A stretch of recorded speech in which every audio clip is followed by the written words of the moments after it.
ketika memasak bukaan lalu tercium dengan orang yang berpuasa, sehingga orang yang berpuasa itu tidak tahan, lalu ia berbuka, apa hukumnya? Kalau dia berbuka puasa gara-gara hal seperti ini, maka jelas batal puasanya. Seharusnya orang yang berpuasa itu menahan diri dari segala sesuatu yang membatalkan. Ya, mau tercium, bahkan makanan yang udah di mulut misalkan, ini jangan ditelan. Ya, seperti kita gosok gigi ya kan, kita telan pasta giginya ya batal.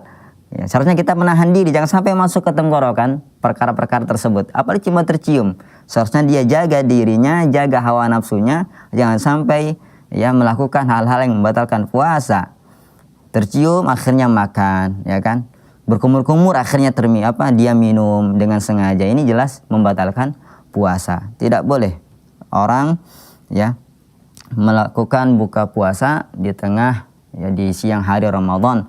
Itu perkaranya sangat berbahaya, azabnya sangat pedih. Dalam sebuah hadis dikatakan bahwasanya Rasulullah Shallallahu Alaihi Wasallam pernah diajak oleh dua orang laki-laki yang mereka adalah malaikat. Ya, Rasulullah Shallallahu Alaihi Wasallam diajak untuk mendaki bukit yang terjal. Rasulullah SAW menyampaikan uzurnya karena tinggi dan terjal, tapi dua malaikat tadi mengatakan, kami bantu engkau wahai Muhammad. Akhirnya mereka naik ke atas bukit, dan di atas bukit mendengar jeritan-jeritan orang-orang. Rasulullah SAW bertanya-tanya, siapa gerangan?